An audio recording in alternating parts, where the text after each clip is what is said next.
I'll call the Planning Commission to order, if we'll have the roll call, please. Donnie Singh, Present. Dion Jones, Here. Steve Stratton, Pat Dorr, Here. Diane Singer, Here. Kimberly Remack, Janice Lewis. Here. Okay, you've received in your packets the minutes of the January 9th meeting. Are there any corrections or additions needed to the minutes? If not, do I have a motion to approve the minutes? I make a motion to approve the minutes. I have a motion by Ms. Singer to approve the minutes. Do we have a second? I'll second. Okay, we have a second by Mr. Singh. All those in favor signify by saying aye. Any disapprove on it? If not, then the minutes are approved. Okay, our first order of business is from the old business. It's an application for a zoning map amendment submitted by Cal Ham, Focal Point Investments property owner. The request is to rezone 11.54 acres from C2 Highway Commercial District to PUD Planned Unit Development, and to adopt the Central Market Project Text and Development Plan for a mixed-use project. The subject property is located between Old Goodman Road and Highway 302 to the north of Morrell Cove, and it was tabled to this date at the meeting of January 9th, 2024. We'll now have the staff presentation. Mr. Chairman, to bring you around where we are here, again, we are talking about a subject property off of Goodman Road and Morrell Cove. So Morrell Cove is located here. The laser is pointing to Morrell Cove. North of Morrell Cove is 302. The bridges of Camp Creek would be north of 302. Subject property would be south of 302 and between Goodman and Morrell Cove. So Starbucks, Pet Suites, a cleared lot, the graveyard, then the subject property.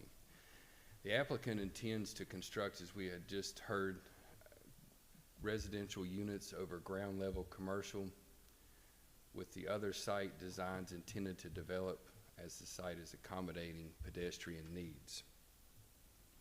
So if we were to travel down Old Goodman today, the laser is pointing here at the property. As you could see, the vacant house. That's looking north towards 302. And let's skip up to the top left corner here. That's at the behind the house looking at 302. And then let's go over to the right-hand side on the top. That's from 302 looking south. And then further on into the property, about equal, let's look over here at your house. Walk directly down from the house and look south.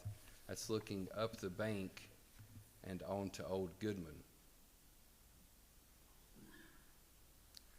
So as we just talked about those photos, we had discussed where the old house is, and if you'll follow the laser here, we'll drive back through the original driveway approximately to here, about the middle of the property. So that would be the first building, and that is going to be on the second lot.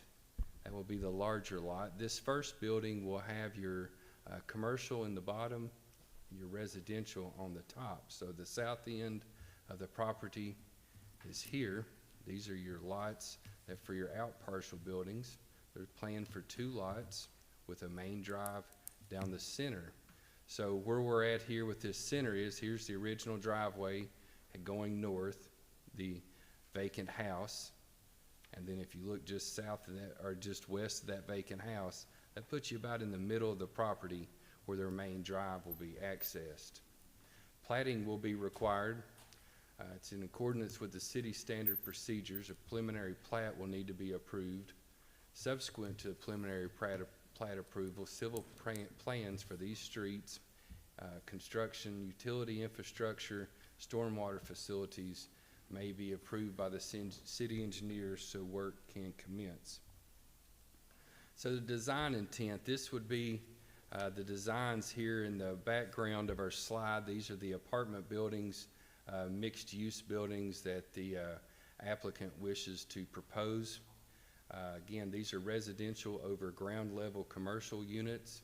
There is intended to be 135 apartments, and the site plan does include walking paths and a sidewalk. It is the intention that Central Marketplace would have on-site commercial uses within the same complex so that the residents could access the commercial units and then be able to live, work, play, if you must, in this general area.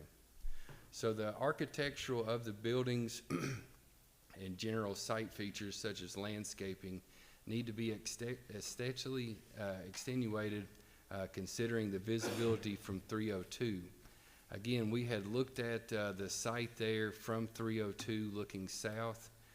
We're going to talk about a few factors in rezoning, one of which the character of the community. And as I walked from Pet Suites up to Maples Church today, I noticed that Old Goodman has not changed as much as you may want to conceptualize that it has changed. It's still very much residential. There is traffic up and down Old Goodman, but the homes are still there, and it seems just to be just a small city street. So I would ask that you keep that in mind as we go through this presentation. It's necessary that these building facades be made up of brick, the utility lines be underground, and all ground-mounted and roof equipment be shielded from public view. Again, this is because this street is generally still a street as it was 20 or 30 years ago. Putting these units into this mix will definitely change the way that the streetscape looks as you travel from Starbucks up to City Hall. We're asking that the ground-mounted equipment be painted in earth tones, the site and landscaping lighting be in full compliance with the design review ordinance, and driveways be treated with landscaping with the general aim to create an attractive site and minimize the view of asphalt and hardscape. So as we reviewed these plans, we came up with a couple areas in which we felt like that the plans could be that they could be refined, and one of which are a few errors within the plans. One we'll just note right here, we've got Area 1 commercial use types, vehicle repair and maintenance. We had asked them to remove that from Area 1, in which they put it in prohibited uses, but they left it in Area 1 on the table. So this is, generally speaking, just an area in which we feel like that the PD could be buttoned up a little bit and squared away as it's presented further to the commission. Central Market is proposed to be divided into two sub-zones, an out partial and a mixed use. Again, we had talked about this. This is Old Goodman here where the laser is at. You'll notice your compass up here facing north. This is 302, so Area 1 would be where your out parcels will be located. Area 2, again, this is your mixed use apartment complex and commercial building. This building in the back I should have mentioned, and please forgive me here, this building in the back is only apartments, so this would be 70 units of apartments located in the back. The retail use proposed would only be permitted to the out partial lots, or typically is what's permissible in the commercially zoned shopping areas throughout the city. We did want to note that within the project text on building architecture under references Area 1 commercial out parcels follow the design of the city's review ordinance.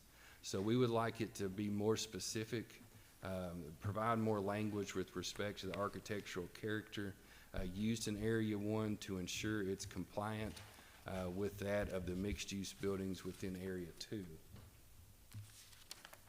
Street layouts and connections, we had talked about this a little bit. We had talked about the old driveway. The old driveway will turn into secondary drive. This is your secondary. And again, we had talked about the middle of the property. This will be your main drive. So starting with your main drive, they have proposed a 36-foot entrance which will be at the right-of-way and transition into a 30-foot wide drive aisle. And the secondary drive, as we had talked about here on the eastern side of the property, is proposed to be 36 foot wide at the entrance, narrow into a 24-foot wide drive. Interestingly, the secondary drive has a purpose that it will not only serve the mixed-use building, but it will also go on around and be able to access the 70 units in the rear. So the way that you access those is you come down your secondary drive, you head west, and you access your 70 units with gate access. The main drive will come in, and it will be primarily for your retail, your 2 out parcels, and then your commercial at the bottom of your residential units here at the front. Just a little further clarification on what those will look like. Here are some cutouts of the road. You can see your main drive and your secondary drive, as those will be 30 and 24 feet wide off of the 36-foot wide right-of-way. So a couple of our questions here. We'll reference here on the right-hand side, we've got our 2 photos. We've got a 1996 photo. You can see the area is undeveloped. We've got some farming. There's hay rolls still out in the field over here. As we look up to the top here, you can see that the development has started with pet suites and bridges of Camp Creek starting to fill in. So these are our 2 comparison photos. So the original zoning classification for the property was a mistake. The applicant makes they make no claim that the original property was zoned as a mistake, and our finding is the zoning was not a mistake. 1997, the property was rezoned to C2, and it was in anticipation that retail stores would be developed throughout this property, and the comprehensive plan looks into the future and designates the property as a planned use for medium density residential. So the character of the neighborhood has changed to such an extent to justify the proposed rezoning. Question number 2. Again, I walked down the street today, and I've had a pleasant walk. Of course, you've got lots of cars, but it was still a nice walk. There's a little bitty shoulder there that I walked from Pet Suites up to Maples Church, if you followed the cursor towards the east. The applicant is saying that there's several examples of how the area's character has changed and why these changes were not anticipated by the general development plan. The applicant claims the surrounding areas have over time been rezoned to PD to facilitate a multi-use zoning in order to maximize the options of the property. So our finding was, again, that the comprehensive plan, which is the city's general development plan, designates the property for planned use as medium density residential. So talking a little bit about medium density residential, it's proposed for areas where development is recommended to be 8 dwelling units per acre. When reading their project text, we did find that the applicant is asking for dwelling units at 14.93. This exceeds the maximum, and it would be a basis to deny the project. So public need for rezoning. The applicant does claim that the central market will expand the variety of housing choices for residents and also expand the commercial development opportunities. We did find that there are several different needs within the community for housing. The future land use map within the comprehensive plan does articulate this land use as public need, designates the property in its entirety as medium density residential. As you all know, Olive Branch, as it states on here, has seen a population growth of double and triple of what we did have 30 years ago. So the proposed construction of several mixed units within Olive Branch implies that this response by the development community in the city is a response to the public need for housing stock, and it allows our volume to meet the city's future needs. With that, we've got our next steps here. We do have a couple recommended motions. We've got a couple alternatives. Following the recommendation of the Planning Commission, the property still needs to be platted as we showed earlier. There are two different areas, and those two different areas are 3 different lots. So the property will need to be platted in advance of its development, requires review and recommendation of the Planning Commission and approval of the Board of Aldermen. So civil site and landscape plans, elevations, lighting plans need to be reviewed and administratively approved before any building permit could be issued. So here is our recommended motion, and I do want to go ahead and just start with this one before I get to the alternative motions. You have in your packets the number of redos, I'll put it that way, that we need within the project text. Based on the findings that a rezoning is justified due to the change in character of the neighborhood and that a public need exists, approve and recommend to the Board of Aldermen that the subject property area be rezoned from C2 highway commercial to planned unit development. This is where we get into these recommendations. However, prior to this application being forwarded to the Board of Aldermen to consider setting a public hearing to consider the adoption, the applicant shall make the following changes to the project text. So these are rather lengthy. I would ask that you read through them. These are changes that we found within the project text that did not align with the needs of the community and with sound planning principles. So as we look through these together, I would just ask that you read them. There's 5 in total, and these need to be updated before we can move this forward. So here's the next slide with your remaining 4 and 5. And then our alternative motions are to table the item until the time that the applicant revises those numbers 1 through 5. Or the other alternative is to find that the rezoning purposes to a residential density of 14.93 units per acre exceeds the 8 units per acre of the medium density residential future land use map designation in the Comprehensive Plan 2040. We would recommend the Board of Aldermen deny the rezoning and rezoning the subject property from C2 to highway commercial, from C2 to PUD. So those are our 2 alternatives on top of the recommendation, and I will leave it at that, Mr. Chairman. Okay. Any questions of staff?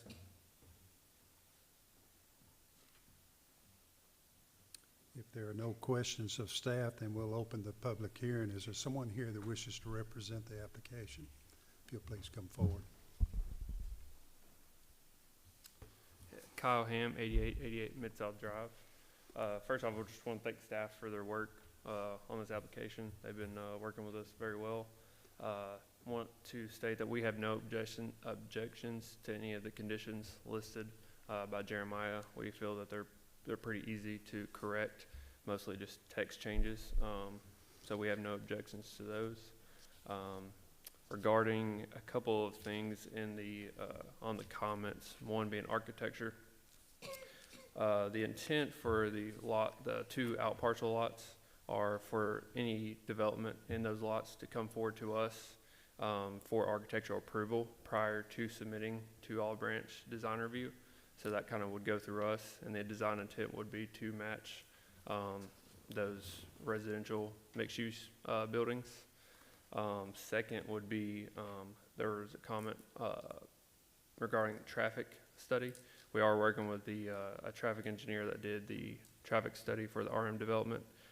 We have met with Andy and discussed the path forward and feel pretty confident that traffic is not going to be an issue, but that will also be provided to staff. But other than that, I will be happy to answer any other questions. Okay. Any questions? I had a question. That's a lot of dirt work there. What's your guys' plan to be bringing in that much fill and everything like that to kind of level it out? So that was also discussed with Andy this past Friday. So a good portion of the site to the north is in the floodway, or floodplain, floodplain. So we are going to be raising that obviously out of the floodplain. There will be a large wet detention pond to the very north where most of the dirt will be coming from. However, it was likely we're going to have to bring in dirt for the site. It's just really not feasible to get all on-site dirt. But you know, we're going to do our best efforts to try to balance that as much as possible to limit that. But And for the part where it's 14 point whatever units per acre, is this project still viable if you were to adjust it to maybe 10 or 11 units an acre? likely no, given I guess all the things site-wise that go into it, like just stated. The amount of site work on this particular site is pretty high. We do feel that the 14.93 is not, you know, exponentially unreasonable request. I guess over the 8, we feel like this is the best, you know, and highest use for the property. So we would like to you know, stay at that 14.93 if possible. Any other questions? Got a quick question. With the setback from the road, what's the thought for the retail or the ground level? As in, I guess what the intended, business that would go in there? What's that target business that would be that far off the road? It would probably be something that would incorporate or have a lot of traffic from the apartment. So, you know, maybe coffee shop, you know, restaurant that would kind of be trafficked a lot from the people in those apartments. But there's no specific, you know, certain business, I guess, that we would be targeting. Excellent. But Ideally, for developments like this, you're looking for walkability for those, because if they're going to cater for the people that live in the apartments, that's a limited customer base. And your walkability for other people to actually come to that facility. well, we are going to have walkability all the way from, you know, Goodman Road, you know, public sidewalk. And kind of the idea there was we see this area, you know, expanding or growing, you know, more in the future to be able to be a little bit more walkable, to maybe get those people on foot traffic as well, getting back to those businesses. And you made a small mention that traffic wouldn't be an issue. Yeah, so the original traffic study for our own development, there was no known uses for that commercial development, so it was proposed as a higher use than what's there now. So the path forward is to revise that traffic study based on what's there now, which is a lower use. And even with those higher uses in that traffic study, it showed improvement on that road. So it's likely going to show more improvement given that there's lower uses there now than what was intended originally. So that's, but you know, there was no issue then. And we don't believe that this, you know, project is going to bring any, you know, greater, you know, negative impact. That's already there. Are there any ideas about security for the, our proximity to Memphis, and you've got open parking the Yeah. way that you're proposing it, We do have, you know, proposed, you know, security gates now. We're still working on the best way to secure that, you know, obviously the facility of open parking. But, you know, there's only so much you can do, you know, to a certain extent, obviously. I mean, these are going to be, you know, as far as the people on the property themselves, the tenants, we believe that, I mean, these are going to be A+, you know, quality apartments. So we believe that it's going to be a, you know, higher end clientele. The rates are going to reflect that as well. So we don't see, you know, on-site tenants being, you know, an issue. But again, there's only so much you can do as far as, you know, off-site, you know, and I'll crime. echo Mr. Singh asked about the dwellings per acre. I think he was pretty generous with 10. Is there any way we can get to 8? Looking at our master plan, which is what we're guided by. After, I don't know for a fact that we could get to 8. That's just a lot lower, I guess, than what, you know, or not a lot lower, but what the 14.93 would be. But I can help answer to that. Chad Fisher, 8888 Mid-South Drive. So we bought this property at a commercial price. It's a zone C2, so we paid the C2 price. If you factor that in with the cost of construction, you guys know cost of development, it's extremely high right now. It's actually kicking a lot of projects out that were planned several years back because they're just not feasible anymore. So the 14 number is where we've got to be to make the project work. We considered doing a 2-story project, and it just wouldn't pencil out at the end of the day. So we had to add the 3rd-story building or 3rd floor to make it work. So we do believe in the project. As Kyle mentioned, we're bringing an A-plus project to Olive Branch. I know that we have apartments in Olive Branch, but they're C-grade apartments. We want to bring that nice factor to Olive Branch so we can compete with Memphis in the sense of their best apartments. We want to have the best apartments in Olive Branch and attract the younger generation that's living in the apartments that can afford the top end of the rate, but they don't want to live in Memphis. So. Thank you. Any other- Chad, I had a question for you as well. What's, you know, if we can't come to a compromise with with the number of units per acre on this thing, what's plan B for this site? Or is there a plan B? What's your We contingency? don't have a on plan B. We would like to develop this site ourselves. You know, that's what we prefer. But we've had people approach us to buy the property, big box stores. I don't believe we want any more big boxes in that area. With the amount of growth we have right there with the bridges and everything going in, you know, bring in more density for residential is key right there. I know it's zone medium density residential, or it's in the future land use plan is medium density residential, but it's also zone C2. So I think this is the best way to combine those and really make a good project there. Any other questions? No further questions. Thank you for your comments. All right, we'll have public discussion. Does anyone here wish to speak in favor of this application? Do we have anyone here wishes to speak in opposition of this application? If you'll come forward and state your name. Also limit your comments to 3 minutes or less, and there's only one trip to the podium, and if anyone else wishes to come forward, please don't repeat what has previously been stated. I'm Billy Huffsetter, 8568 Goodman Road. I own the property immediately adjoining that property.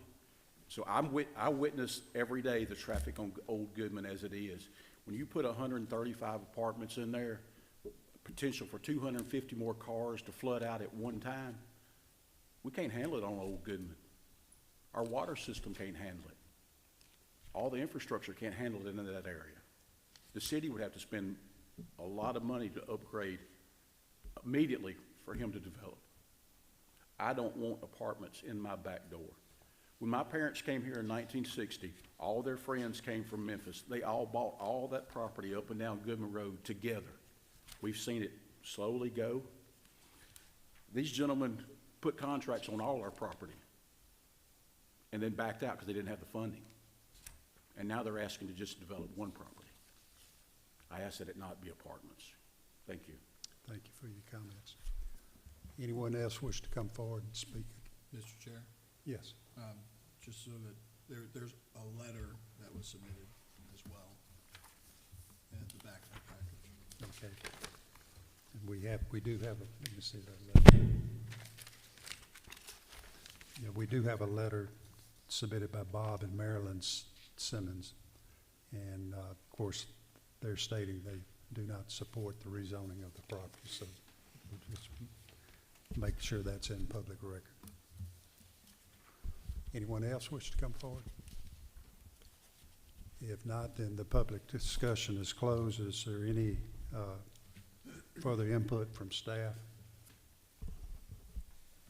Are you okay with it? Yes, sir. Then I will entertain any comments or discussion or motions from the commissioners at this point. We'll make a motion to table based on staff's recommendations so the applicant can address items 1 through 6.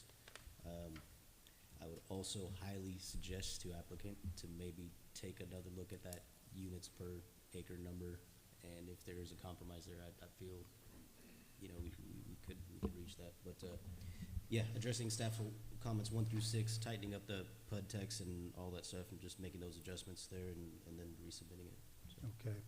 We have a motion by Mr. Singh to table the item until all of the items number 1 through 6 are addressed, and also consider lowering the units of 14.93 to a lower amount. Do we have a second on that? I second. All right, we have a second by Mr. Jones. Any further discussion? All those in favor signify by saying aye. Aye. Any opposed? Are you for? Aye. Aye, you're for the motion then. No one opposed, am I correct? So it's unanimous and the motion carries to table the item.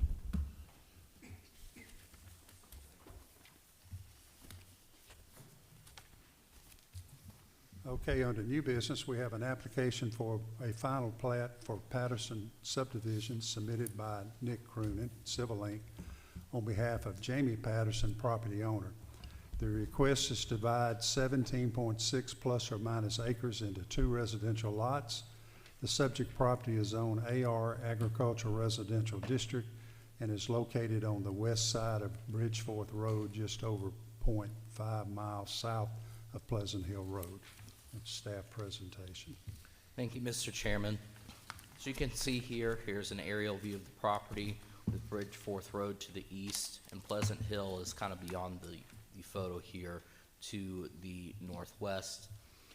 The applicant proposes to split this area here into 2 lots, with lot 1 being 7.33 acres and lot 2 being 10.27 acres.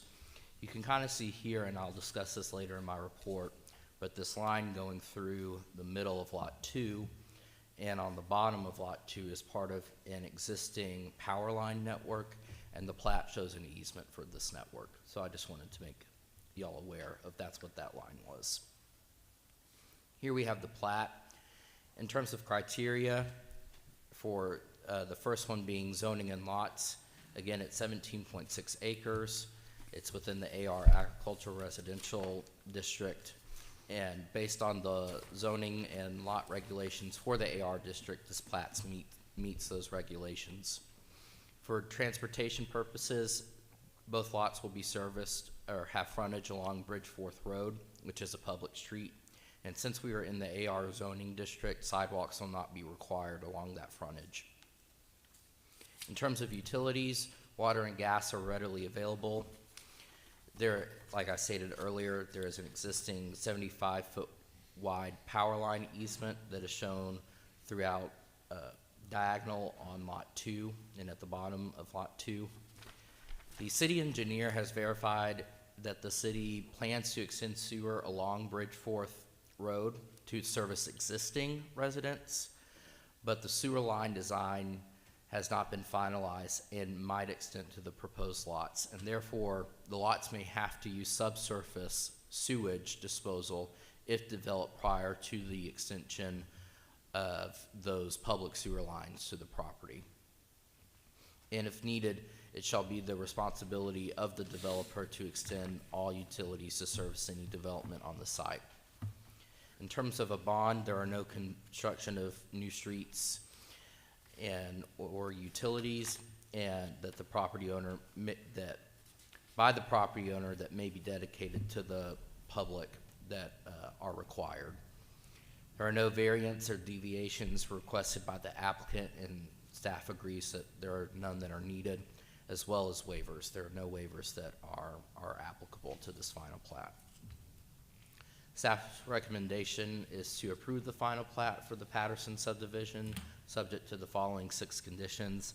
Again, number 4, wanted to highlight, is just that the property owner may use subsurface sewage disposal certified by the Department of Health for housing development on the lots until such a time that the public sewer is available to the properties.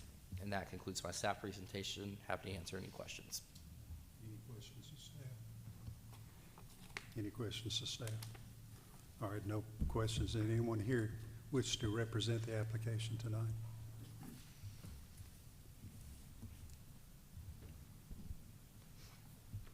My name is John Stevenson, 1589 Johnston Road, Hernando. I'm here, work for Mr. Patterson, and just here to answer any questions. Okay. Any questions, Mr. Stevenson? No questions then. Thank you so Thank much. Is there anyone here wishes to speak in favor or against the final plat? If not, then I'll entertain any comments, discussion, or motions from the commissioners. Make a motion to approve the final plat for Patterson subdivision, subject to conditions 1 through 6. All right, we have a motion by Mr. Jones to approve the final plat, subject to the staff conditions as listed. Do we have a second? Second. No, we have a second by Mr. Stratton. Any further discussion? All those in favor signify by saying aye. Aye. Any opposed? Then the motion carries and it's approved. Thank you.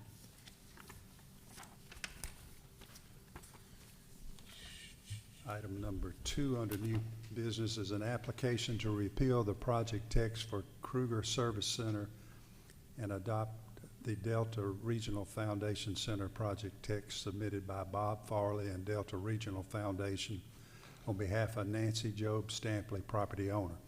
The request is to establish a charitable bingo facility at this location. The 5.77 plus or minus acre subject property is zone C4, planned commercial district, and is located on the east side of Highway 178, south of Old Craft Road, known as 7268 Highway 178.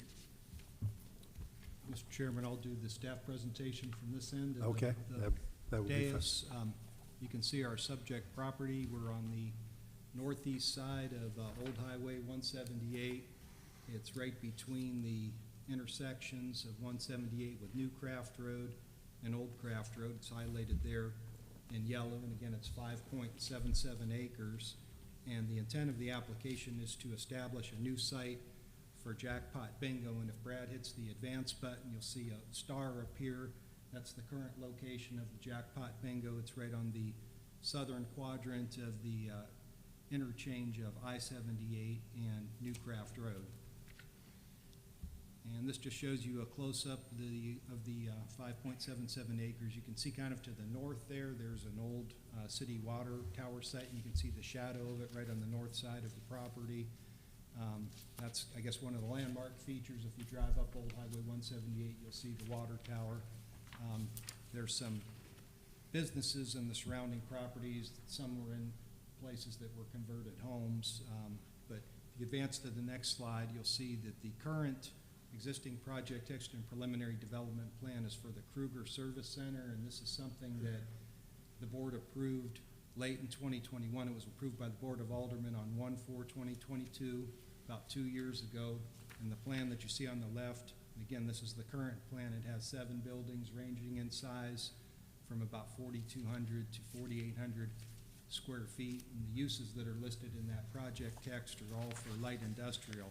So what you have the revision, the request is to repeal that one, and the revision's on the right-hand side, and that's for the Delta Regional Foundation, and they go to the project use list in the project text and basically add civic, fraternal, charitable gaming for a bingo parlor and other charitable activities as a permitted use, but keep all of the other uses intact. And you can see the new plan is for a single 14,000 square foot building, and again, that would be a new bingo facility. They would be abandoning the one that they currently lease there at the highway interchange.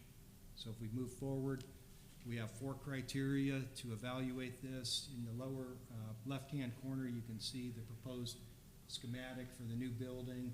It pretty much matches the requirements that were in the old Kruger Center for metal buildings that would have some brick treatment. This one shows a brick facade that would be facing Highway 178 with the wainscot along the other 3 sides of the building in brick.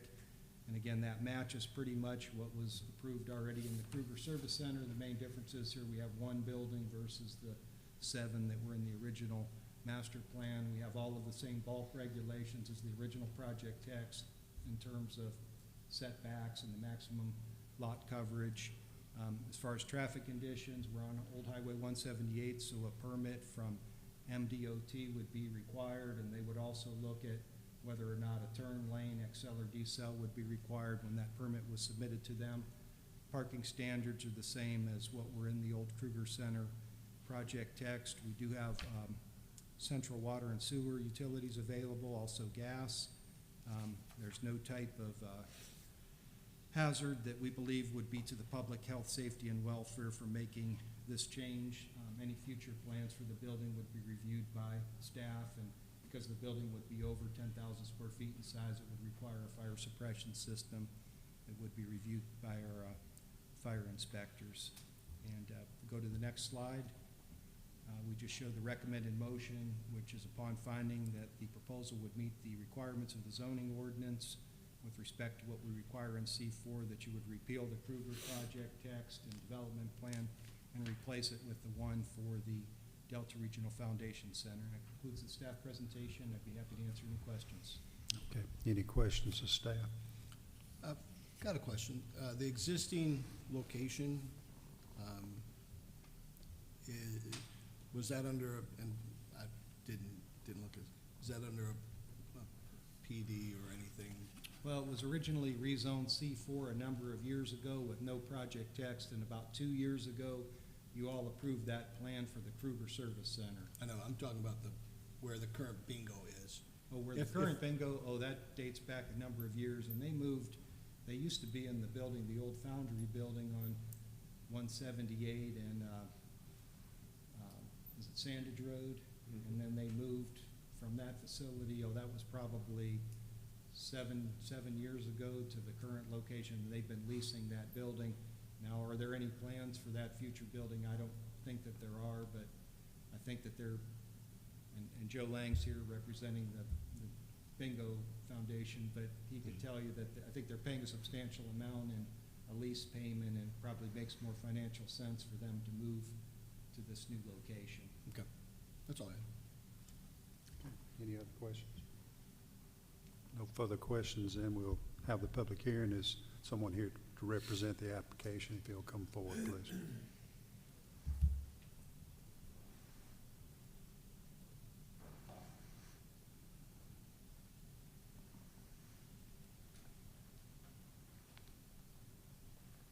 Hello, Mr. Chairman. I'm Bob Farley, 235 Chulahoma Avenue, Holly Springs.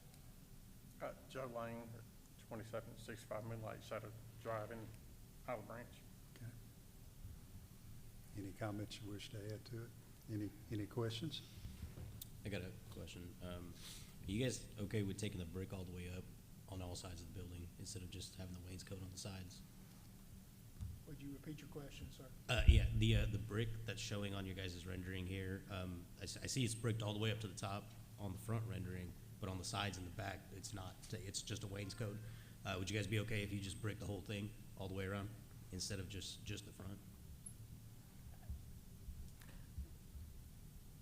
We're kind of on a budget, so if the Sure. budget allows it, we have no problems with it. I mean, obviously, I want it to look as nice as we can, especially Sure. for the city. So it's all about the budget right now. Yeah. I mean, if we can get it into extra budget, we will do it. Sure. Are you guys okay with the other conditions that were mentioned by staff? Yes. Anyone else? Thank y'all. Okay, for public discussion, is there anyone here wishes to speak in favor of the application? Yes, sir, if you'll please come forward and state your name and address. Good evening, Commissioners. My name is Bill. I live in Brach. I 7204 Highway 178. I'm their property, almost adjacent to it, and I want to see somebody move in there. It's been vacant forever. I've been there for 32 years and seen a lot of transition. And if you all can do anything about the traffic on Highway 170, it takes me 5 minutes sometimes to get out of my driveway. And Craft Road, the intersection there, it needs a light. Thank you. All right, thank you for your comments. There's a red light plan for that intersection. Yeah, I isn't think there is a Right, red light 178? plan. Yes, sir. Yes, sir. Is anyone wishes to speak in opposition of this application? If you'll come forward. Are you for it? All right, please come forward then. I'd just like to say I'm Richard Stampley. My mother owns the property. I lived there all my life. I was raised there on that spot.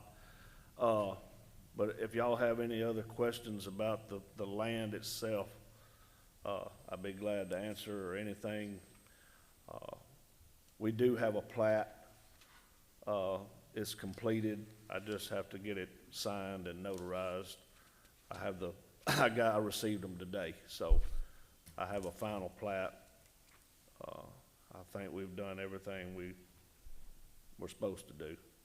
But I just wanted to, if y'all have any questions about anything on the property or where the sewer is, trust me, I've been over every inch of that place. Any questions of Mr. Stampley? There's no questions, and Okay. thank you so much. Thank y'all. Anyone else wish to speak in favor or against this application?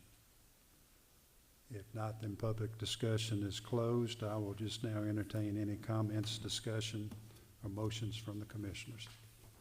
I'll make a motion to approve with the one change that in the architectural standards, we changed the brick wainscoting to be 100% masonry all the way around. Other than that, based on staff's recommendation.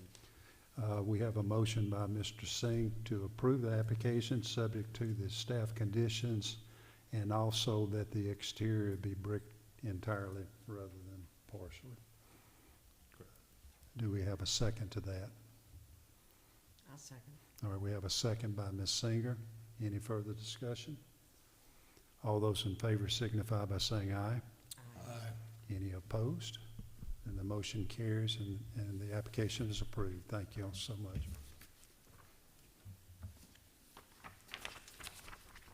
Item number 3 under new business is an application for the first revision to Lot 1 of Vandenberg Commercial Subdivision submitted by Nick Croonin on behalf of property owner New Goodman Road Express LLC. The request is to create an access road at the rear of the building at the southeastern edge of the property. The 1.65 plus or minus acre subject property is zoned C2, Highway Commercial District, and is located on the north side of Goodman Road East between Highway 302 and Branch Road. And the applicant has requested to table to the March 12th, 2024 meeting, so I need a motion to table this till March 12th. I make a motion to table this until March 12th, All right, 2024. We've got a motion by Mr. Jones to table this request until March 12th, 2024. Do we have a second? I second it. All right, we have a second by Ms. Lewis. Any other discussion? All those in favor signify by saying aye. Aye. Any opposed? Then the motion to table is approved. And then item number 4 is an application for the final plat of Lot 1 and Lot 2 of Dancing Oaks Planned Commercial Development Subdivision submitted by Byron Houston Engineering on behalf of White John H. et al. Property owners. The request is to create 2 commercial lots totaling 18.33 plus or minus acres. The subject property is zone C4 Planned Commercial District. It's located on the east side of Hacks Cross Road, just north of Progress Way. Mr. Chairman, Planning Commissioners, at your meeting at the end of last year, you did recommend and the Board of Aldermen approved the project text for Dancing Oaks Planned Commercial Development to permit a truck stop at this northeast intersection of Hacks Cross Road and Progress Way. The application before you is essentially to subdivide that property and create 2 lots. Lot 1 will be developed for the truck stop, while Lot 2 will remain vacant at this time. Utilities are available to this side. There are water lines indicated here in blue and sewer lines in green along Hacks Cross Road. It will be the responsibility of the developer to extend those lines for any development on Lot 1. Lot 2 in future can be developed by further extension of the utilities that will be on Lot 1 or from this area along Hacks Cross Road. No construction of public infrastructure is applicable. Both lots front on public streets, namely Hacks Cross Road and Progress Way. all public infrastructure is already available. There are no sidewalks along Hacks Cross Road south of Goodman Road. As such, the staff's recommendation includes a recommendation to waive the requirement for sidewalks on this particular street. This is the plat as proposed. It meets subdivision regulations and zoning ordinance requirements. Consequently, staff recommends approval subject to these conditions 1 to 6. That concludes staff's presentation. Thank you. Okay, thank you. Any questions of staff? If no further questions, I yeah, have a go question, ahead, sir. go ahead. Is there a reason why we're waiving the sidewalk requirements along Hacks? Because there are no sidewalks along Hacks Cross Road. No, sir. You only have sidewalks to the north of Hacks Cross, north of Goodman. What about the to the north. the future development that we have planned in that area, like up at 302 in Hacks? It does not have, talking about Oak Park, Oak Park, yeah. it does not have sidewalks on Hacks. Because of the way the lot is laid, that lot really does not, there's a small part of it that fronts on Hacks. You have another piece of property, kind of a triangular, long-shaped piece at that Yeah, that intersection. little- That is away from Hacks Cross Road. Gotcha. Okay. And I can't remember now, but there's nothing on the other side of Hacks either, right? No. There's On no the other sidewalk. side, opposite this particular subdivision, right here, There we go. you have Wiseman subdivision. It has sidewalks, but those sidewalks terminated within the subdivision. So they were not extended because, and I can understand why they did that. You don't have any sidewalks in all of this area. Gotcha. So they would have been connecting to nothing. Any other questions of staff? No further questions then. Mr. Houston, you wish to come forward and represent the application?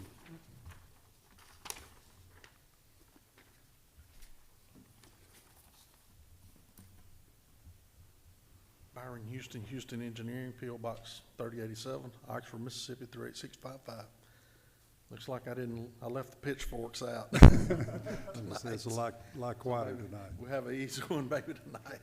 So if you have any questions about it, I'll be glad to answer. Okay, anybody have any questions? Are you good with the, We're good with the Conditions? conditions. They're fine. We discussed those before. Okay. No further questions then. Thank you so much. Okay, thank you. Okay, there's no one here to voice in favor or opposition of this, so I will turn it over to the commissioners for any comments, discussions, or motions on this one, this application. I make a motion to approve based on staff recommendations 1 through 6. All right, we have a motion by Ms. Singer to approve the application subject to staff conditions 1 through 6. Do we have a second? Second. All right, we have a second by Mr. Stratton. Any other discussion? If not, all those in favor signify by saying aye. Aye. Any opposed? Then the motion carries and the application is approved. Okay. Other business, looks like we got public working session on zoning ordinance updates, so. Thank you, sir. I think for the next 2 hours, we'll be dealing with this. I'm just kidding. We're working by the hour tonight, huh? There are 2 things we've been working on these zoning updates, and I think we started March last year when I first brought this project before the Planning Commission. So next month is going to be exactly 1 year, and it's time to move it to the finish line and get it done. There have been a couple of heavy projects that have delayed, within the last 2 or 3 months. You had a lot of public hearings, and for that reason, we didn't want to introduce or include zoning updates in the course of those heavy public hearing items. Today, I want to touch on 2 main things. Although you've been kind of not working on this in the past few months, the Old Town Committee has been doing its work. And Ms. Lois is aware of that when she was on that board. So some of the comments that you have today or input that we want to focus on today is what the Old Town Committee has recommended. Now, by state law, it is the Planning Commission that recommends zoning to the Board of Aldermen, not the Board of Zoning Adjustment, not Old Town, not Design Review, no other committee.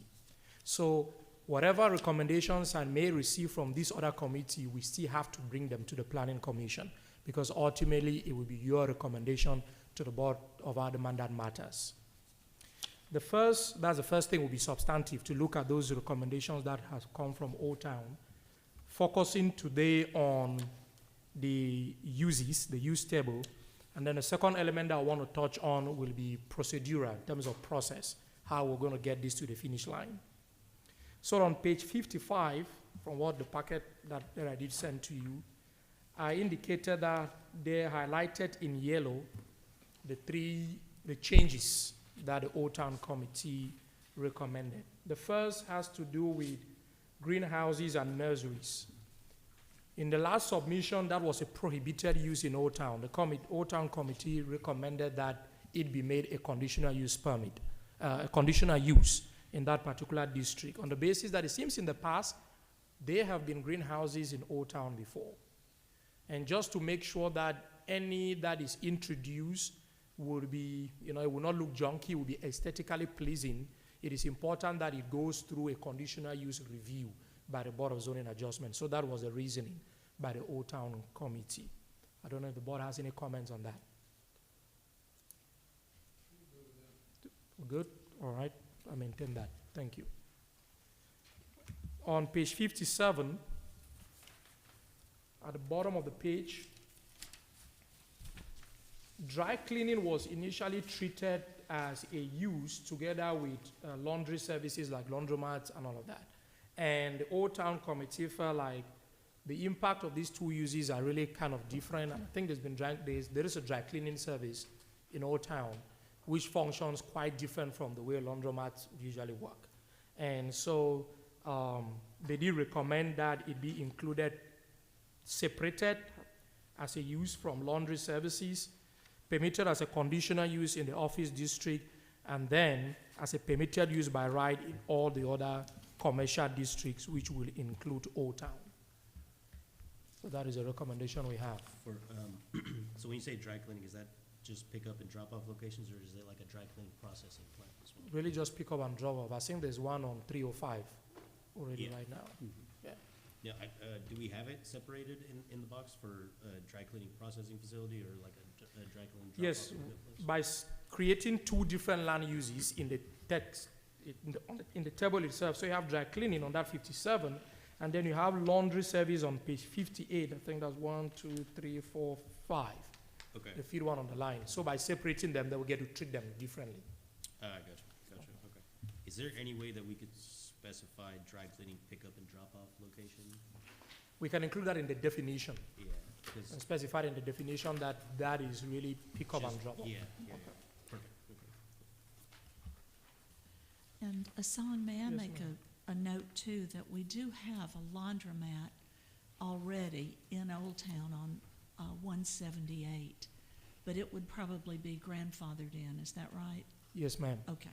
And I'll come to that one. Let me finish with this definition. Specify pick up and drop off only in definition. Excuse me, Hassan. Yes, ma'am. Could we go back to page 56? There's one that I noted on the Old Town Design Review Committee, that the sheet that I had, that we had talked about food trucks where it says roadside stand. We had talked about food trucks in that committee meeting and thought maybe we could change that to C for conditional use. On page 56, home occupation. On page 56, up under roadside stand, it's the first one. Roadside stand. Yes. Can we, I think that can we make a separate category maybe for food trucks? we can, if the planning commission is okay with that, because by definition it would really be different from a roadside stand. These roadside stands are more applicable in agricultural areas. And as a food truck, I know we have a food truck ordinance. Am I correct, Jason? Do we have a food truck ordinance in the city? No, we don't have any No. type of food truck ordinance. Okay, so if we want to treat this, we can treat it as a separate use, clearly define it, but then we'll have to say in which zoning districts they will be permitted. And we can add standards, for example, maybe you cannot block driveways, how many parking spaces. You know, if you have a parking lot that just have 4 commercial parking spaces, you cannot have it there. Probably want to have it only on parking lots that are paved, because we still have some parking lots in the city that are not paved. So we may want to put some of those conditions. I can add that and include those standards and bring it to you, bring it back to you. If we pull out food trucks and just give them their own separate category and just make it conditional use all the way across, would that be similar to having a food an ordinance as well, or because a case by case basis would be determined by the BZA, right? Well, I think that the way that we handle food trucks now is essentially they're permitted in a, in a commercial parking lot, so to speak, as long as the applicant has enough commercial, enough spaces in the parking lot to meet code, and as long as they're not creating a safety hazard by blocking a drive aisle or fire lane or something of the like. So they are a permitted use right now in commercial designations, and you couldn't just put them on a vacant piece of property. They'd have to be in a developed parking lot, and you'd have to show that you had enough spaces to accommodate them. Like, for example, at the Piggly Wiggly, there was a application where they wanted to put food trucks in, and we said, no, you really can't have food trucks there because you don't have enough parking spaces. And obviously, anyone who's ever patronized the business would understand the reasons why food trucks wouldn't work there. But if you've got a situation that you're like in a big industrial area where there's tons of excess spaces, and they're bringing a food truck in to serve some of the workers, at a lunch hour or something like that, there's not a problem with it. There's plenty of room to set up a food truck there, and parking and plenty of maneuverability, so those would be permitted as a restaurant would be permitted in an industrial zone. Yep. I just feel if we did make them conditional uses across the board, Then they'd have to come to. BZA, right? Yeah. BZA instead of, yeah. But Just the permit, the conditional use permit gives BZA and you guys the ability to control, regulate it a little bit more, whether if it's being run properly, if the cleanliness is there, and this and that and the other, if it's not a nuisance, and whatnot, correct? Well, we do that. We really don't do that. We do that right now just through a basic staff review of, is there room for this food truck to operate at this location? So we are doing that. I'm not sure, bringing those to the BZA would be, might be considered by some to be overly regulatory. I'm not saying that we can't do it. I'm just saying it may be deemed to be overly regulatory. Now, it's a little bit different in Old Town, because Old Town, the way that committee works is they have special power, so to speak, over that C5 zoning district. So that was a specific plan to put food trucks on a piece of property that was vacant, and so they did put limitations on those. But again, running every one of those through the BZA, citywide could be deemed as I'm not saying it can't be done, but it's one of those things that you could be deemed as being overly regulatory. I was thinking that it would be easier to do that than to come up with an ordinance that checked all the boxes, just to make sure somebody was operating. We don't really use, we use a combination of all of the ordinances. You have an ordinance, for example, that requires a minimum number of parking spaces.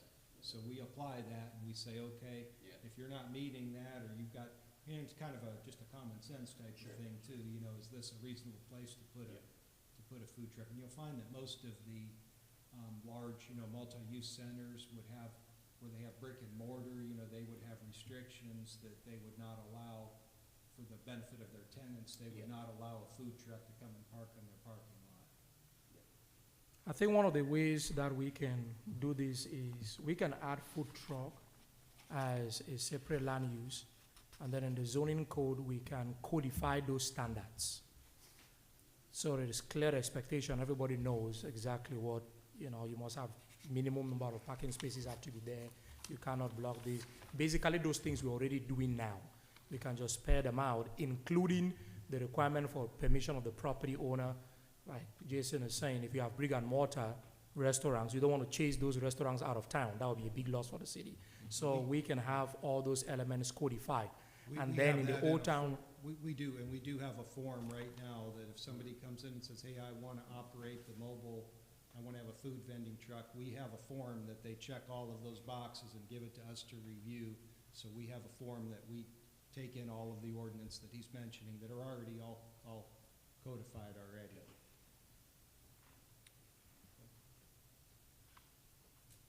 all right. What would the board, what does the what would the planning commission have me do? I do whatever you say we should do. Should we put it as a separate use and codify it, or should we leave it out and continue the way we're doing it? As long as it doesn't, if I want to, if I've got an office building and I want to have a food truck for my employees for whatever, I don't want people to get in trouble for not knowing, that they've got to come before the board of zoning, BZA. But if it's something that staff can do, that, that approves it or verifies it, then I'm good with that. I just don't, we can codify it. What I'd suggest that we do, as long as on the table, we just footnote it on the table. We can include it as a permitted use in the various districts and just put a footnote with it. And then the table, and the footnote that follows the table just basically state that it has to meet the parking And all requirements, those, yes, types those of are things. So we can do both. basically codifying those standards and putting them all in one place. Yes, we That's what it helps, because you have, the regulations are currently like in different ordinances. We can all put them together as a footnote. And then in the Old Town district, they will still have to go to Old Town to get their permission. We can So do it that. would be, conditional use there, I Yeah. suppose. I think there we will just, we can make it a use by right, but subject to Old Town approval. Okay. And then keep BZA out of it. BZA has too much to deal with already. Yeah. All right. Ma'am, are we okay with that? All right. We were on page 57. We did take care of that. So on page 58, the laundry services, Conditional. Old Town wanted that to become a conditional use. The one that is there now will be grandfathered. If any other one shows up, it needs to be conditional use. So that's what Old Town asks for. I'm not opposed to that. All right, thank you. Permanent cosmetics. Can we talk about that for a minute? Yes. We did have a discussion on that, both at the planning. Yes, and because I flip back here to tattoo parlor. Can we change tattoo parlor to permanent body art? Because. Okay. Because. I mean, it all comes down to what you mean by that. It's just a matter of definition. First, well, we look at permanent cosmetics and it's conditional in office, and you look at tattoos and it's not even permitted in, office districts. Same tool used, same thing happens, but there's a connotation that tattoo parlors are bad. 4 years ago, nobody thought that dispensaries, marijuana dispensaries, would be allowed in office districts, but they are. Now, now I know we're talking about permanent cosmetics, but if it walks like a duck and talks like a duck, but we just call it a goose, it's still a duck. Permanent cosmetics is a tattoo. I know it's two different things, it's sort of like calling something a freaking truck stop. It's a gas station. So, as pertains. Logistics fueling facility. As it pertains to, permanent cosmetics, OTD wants to make it permitted, right? But, Mike Tyson has permanent cosmetics on his face, but it looks like a tattoo. So, I'm okay with it being permitted in Old Town Design Review. I would like some additional consideration for expanding the conditional use of tattoo parlors, at least in office districts. There, done. So we make the tattoo parlors conditional in office district. Is that, I should say something about these districts in terms of character. In terms of, because it's very important to know what are all these districts intended to do, and where do we use them. Because some cities, if you go to South Haven, for example, they have an office district that is used differently from an office district in Olive Branch. Office district in Olive Branch are used between residential and commercial. They serve as a kind of a low-intensity transitional use between residential and commercial. It's different from in South Haven, where office, you can even have a giant office building, almost like an office park in office district. In Olive Branch, that would not be permitted in an office district. That would be permitted in the C2 or in the institutional public districts that we are now creating. So it's important for us to understand how these districts are used. If the board believes, just as the planning Commissioner Jones did mention, it's an element of stigma. Yeah. It's an element of stigma. And that stigma sometimes goes with property values. That stigma sometimes goes with property values. Do we want to have that, knowing that this is going to be a district beside single family, that can be beside single family residential?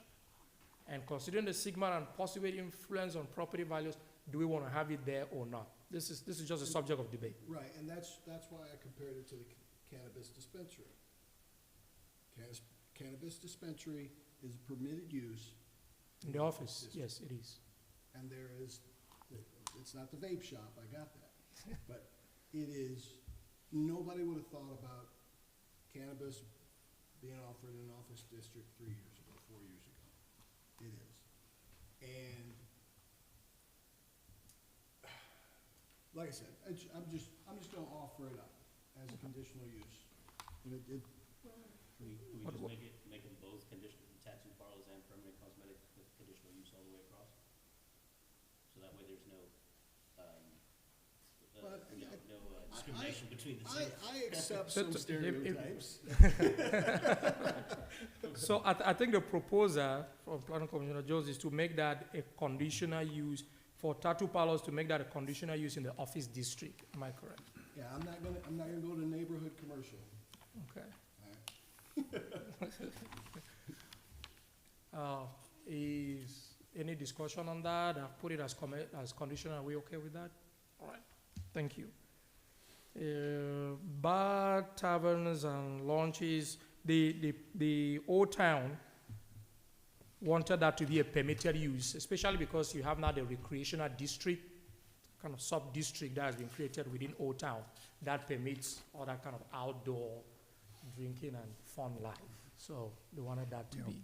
My question on that is, if you go on the further pages, you've got religious institutions. What happens if is a religious institution a church? Churches are religious All right. institutions. Isn't Yes. there a law against churches being located so many feet to alcohol? Which is there first. So, which, I guess it determines which comes first. Which comes first? Yes. There is an element of those blue laws. There is an element of who comes first. Okay. I get the thought process behind, because we do have a fairly lively entertainment area right there, and we do have a few, bars and restaurants and stuff like that. And I get the thought process behind saying, hey, this should be pretty simple if you want an open one, it should be permitted. But I mean, if we made it a conditional use, I really don't see that being a deterrent to somebody wanting to put a bar there, but it would give the city a little more control over what types of institutions and where they would be bringing them next door to each other, right? Like, I mean, just to give you an example, Mississippi Ale House, you see, I've seen families always go there. I mean, I wouldn't mind I'd take my kids there, so it's a nice area, right? But if somebody came and put a biker bar next door to it, which you couldn't stop them if it was permitted, like a biker bar, or a type of themed lounge, places where or people have tattoos.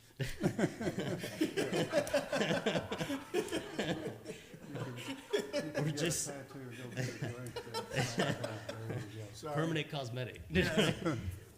But just to be able to kind of give it a uniform feel of that area and be able to maintain that, I think making them conditional uses would be a little wiser in the long run. So.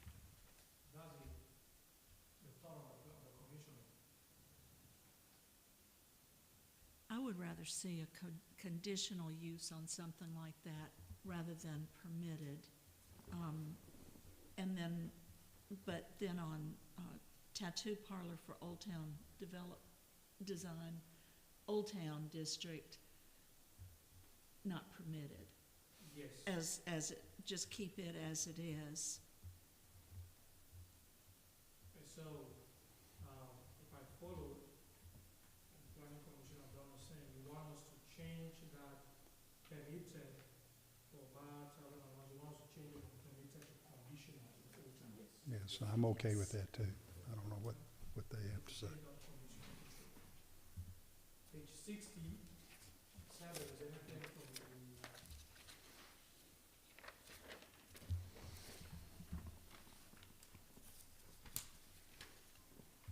basically don't have anything to the end. Old Town has not yet finished his review. I think it's supposed to review this month to finish their review of that table. So I may be bringing more comments to you with respect to that. Are there any other comments with respect to this use table? Zoning really has three elements. There are three elements in zoning. It's uses, intensity, and then your bulk regulations. So I really want today to kind of be done with this use table so that next time we can focus on other areas that have to deal with standards, development standards. All right. I have provided to you at the beginning of this meeting, in terms of process, I have it up on the screen, those who may not have. I just give you this large sheet to kind of outline how we intend to get this done. How we intend to get this done to the end of the year. This is really like the main planning project for this year from a policy perspective. And it goes from January to December. December 20th, this should be our Christmas gift to the city. We'll get this project done once and for all. We've divided it into two phases. Phase one focuses on the text. And our hope is that the text will be approved by and adopted by the Board of Aldermen on June 18th, but it will not be effective.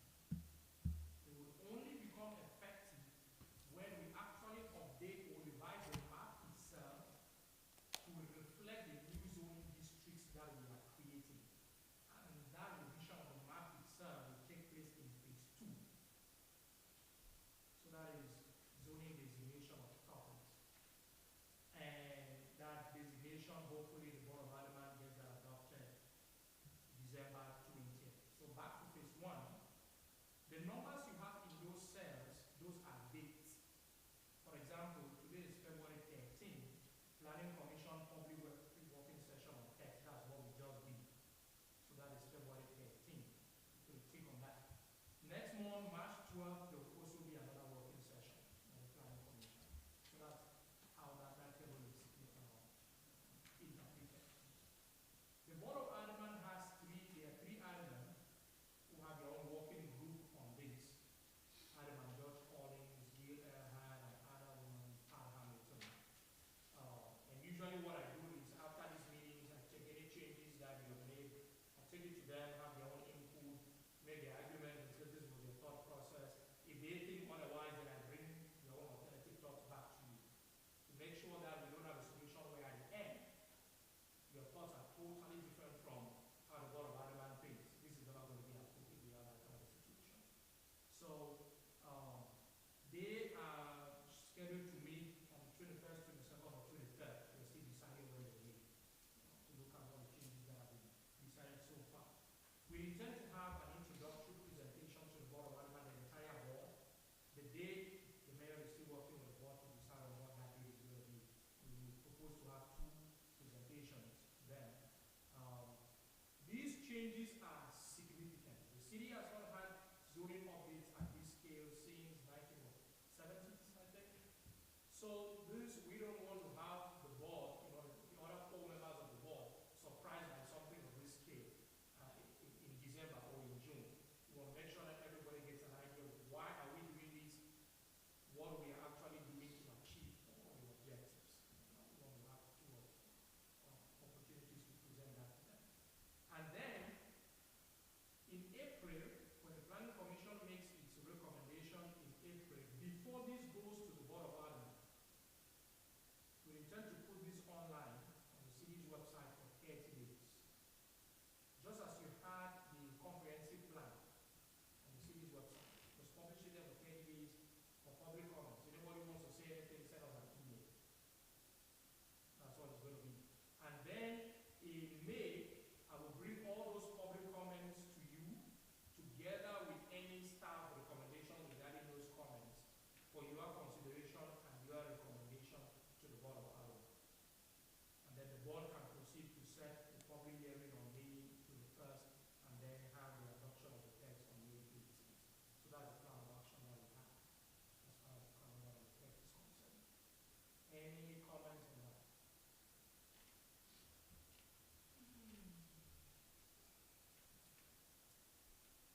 This would be a little bit different than the use, God bless America, it's late. All right, any lessons learned from the last 30-day public input commentary that sort of, this doesn't relate, what you're seeing doesn't relate to when a road is going to be built, or, is there anything that introduces this to the general public before? Yes, Okay. there will be, and based on what we learned from doing the comp plan, there will be one page in front that will kind of, almost like an executive summary, that will kind of introduce what this is about, what this is not about, why we're doing this, what are we seeking to achieve. For example, you have things like to significantly increase staff response time to issues of zoning, which is really what we're doing, because just responding to matters of PD. Right? If I have a call right now, what is the zoning in this district? And it's a PD, there's no way I'm going to answer that question. It's going to take me time to go open a book and search and all of that. You don't have this table, this table you just looked at, it doesn't exist. It takes the public a lot of time just going through each district and trying to find which use is permitted and which one is not permitted. And then you have properties that will have annexed, that will next from the county into the city. It's very confusing. I mean, even property owners, it's confusing to them. They don't know whether they're still in the county with zoning or they're in the city. City is enforcing county zoning. It gets all confusing. So we would provide those bullet points, bullet points up front to clarify what this is. And then in phase two, that's when we actually, that's when you can have, there can be some significant public confusion because folks think that bringing in a new zone, it affects their property value, what's happening next door and all of that. It will be in phase two. And that's the reason we have a public input commentary neighborhood engagement period going from May, beginning of May to end of August. We will have opportunities to sit down with homeowners associations and clarify what we are doing and what we are not doing. We don't want to have a situation where you have this all full on the day of adoption and it's all, everybody's confused. For example, we should have the opportunity to meet with Railroad Subdivision, HOA, and say, really your property is not being rezoned, nothing is changing on your property. What you're really just having is a change in name from a PUD that you had in the or SFR one you had in the county to a city zoning designation, and nothing is changing on your property. The lot sizes are not changing, your use of the property is not changing, your setbacks are not changing, it's really just a change in name. You want to have all of that taken care of within this month. And then of course, there will be some property owners that some changes will be significant. We'll have to send letters to them, invite them to the office, sit down and have a discussion with them. If we are not bold enough to do that, then we are not doing our job as planners, planning the city. If we are afraid or incapable of sitting down and explaining the goodness of the direction that we are going, then really we shouldn't be involved in this at all. That will take place from May to August. You still have the same process. The Board of Alderman has the three-persons committee. You still have staff working. We will have introduction of the map, to the Board of Alderman, and then eventually, hopefully, to get it all done. And your date to recommend the map to the Board of Alderman, that is scheduled for October 8th. That's when we have planning commission recommendation. The Board of Alderman is scheduled for October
Thank you. Any- I actually did have a question. All right, go So our process of like, right now, whenever somebody begins a project, they schedule the pre-development meeting with you guys, and everything is kind of laid out. After the pre-development meeting, it's submitted to us, and then it goes to the Board of Aldermen and everything like that. If we wanted to add something to that process or whatnot, the comp plan it would address that, right? That would be, because the reason why I'm asking is, you know, we're doing a project in Germantown, and we picked up a couple of things in Cairo, and I noticed they did one thing, even after our pre-development meeting, between the pre-development meeting and the time that before we present to the planning commissions there, we have a sketch plan meeting, which there's a representative of the Board of Aldermen there, somebody from the planning commission and the planning department and whatnot. So it's like an enhanced version of the pre-development meeting, but it's an open meeting, like it's like an open thing like this. And initially going through that process, I was like, oh man, this is an additional step here. But what I found going through it is that it saved, like, I'll give, like the project that we had today, for example, like had they gone and spent thousands of dollars on a huge booklet of like PUD text and showing us all the renderings and stuff, only for us to tell them, hey, go edit this, and now they got to go back and then edit all that stuff up again and then take it to the Board of Aldermen. It saves us a lot of time on the front end. Like by the time they get to us, they have, like by the time we get to the Planning Commission to present, we have a very well laid out a plan there for our PUD documents and stuff. And it actually, I felt like it gives the planning department or planning commission and the department a little more leverage to say, hey, look, you got to get this right. You know, like you can't just bring it to us and say, oh, well, we'll fix the renderings or we'll do this or we'll address it and then go on to the Board of Aldermen. But it's like, no, you're giving us a better picture of what you're planning on doing at that point, you know, having gone through that sketch plan review process. If I can respond to that, these will really apply when you have PUDs, plan developments. Olive Branch is already very good, I would say, in doing two things. There is a legal dimension to this. My sixth sense tells me Brian is most likely, the city attorney is most likely going to say no. He's very, you know, anything that may look like you're adding a step from what state law, Mississippi state law comes from, he's very hesitant with that. But the pre-application meetings that we hold with developers in Olive Branch are pretty detailed than what you have in most other areas. Two, the zoning ordinance gives planning staff 60 days, really 2 months, to review and work with the applicant, even after they submit an application, before bringing it in front of you. What you sometimes have, like what happened today, all these comments were given to this applicant. They just didn't address them. They just didn't address them. Usually, planning staff has worked long enough with the Planning Commission and with the Board of Aldermen to know we have a bit of a sixth sense of what you like to see. And that is usually disclosed to the applicant. If you want to have this pass, you need to change this. You need to do this. This is what the city, you know, the sense of the city at the moment. Often the ones that are tabled are really the ones that the applicant has not done the stuff that staff had initially told them that you need to do. You know, that comes into play. And then you may sometimes have a situation, I think I had an application where the applicant said, okay, I don't know whether this is going to pass or not, but I want to take it in front of the Planning Commission and hear what they say. Then I will know what to do. So if an applicant wants to go that route, they can. I remember that one. I think that's, okay, I think that's basically what happened tonight, and he wanted to hear what we had to say. So. No, yeah, I mean, yeah, that definitely makes a lot of sense too. Like, hey man, if you want to roll the dice, that's on you. That it's your money, you know. Yeah. Do with it as you wish. So, yeah. Any other questions? Then I'll entertain a motion to adjourn. Motion made. Mr. Jones, do we have a second? Second. Second by Mr. Stratton. All in favor say aye. Aye. We are adjourned. Thank you.